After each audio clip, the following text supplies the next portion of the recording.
dukkha, suffering, perspectives of pain and discomfort when we're meditating and exploring spiritual stuff.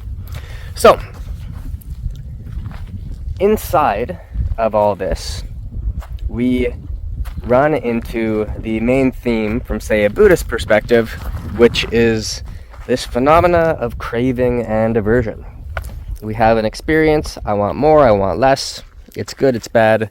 This can be physical, this can be emotional, this can be mental, this can be a whole myriad of other things as well. So, as we explore these things, we then encounter them, we encounter the stimulus of them, and we treat them with equanimity. And we slowly uncover further and further back to the source of this stuff, treating it with equanimity the whole way. Now, as we're able to connect with refined substances, what happens is we're able to penetrate deeper and release more deeply into the essence of these things. As we release into the essences, it's able to free up these pains, these patterns of stagnation, whatever it might be. They can start to move. Now, it's very easy to then develop a habit or an attachment of, okay, this thing shouldn't be here, right? So then what we do is we go, okay, I have a feeling or whatever, and now I release it, it's gone, good. And this isn't necessarily what we want to work with here. As this evolves, what happens is you get to have the experience, that energy of that emotion, it's there, but because we're not attaching to the form of it or trying to, how could we say it, like stabilize our identity in and around that feeling, the energy is able to move and shift more freely. It's able to move.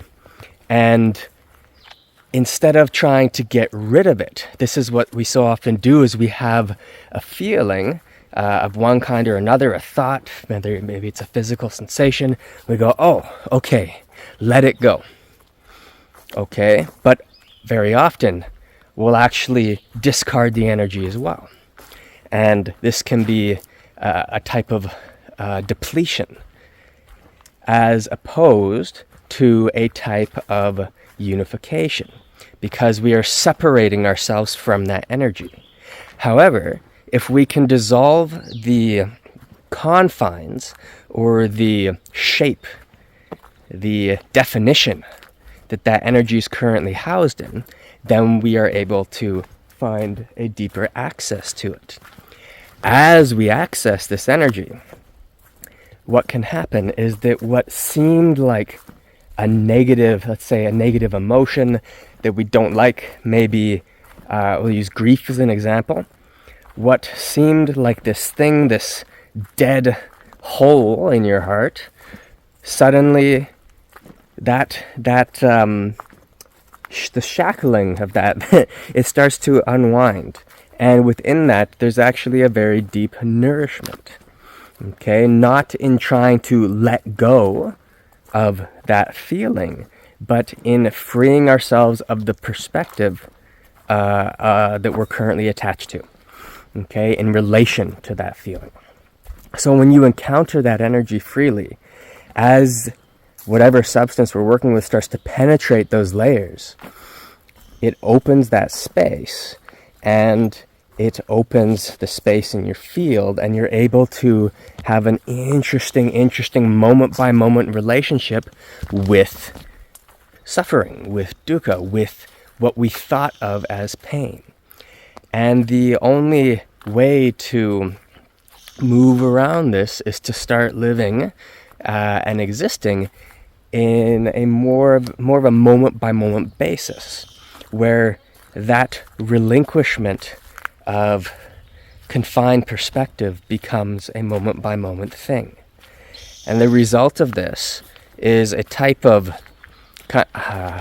rapture, bliss, this starts to arise, because the the act of this free-flowing alchemy can be like physiologically like weirdly pleasurable, right?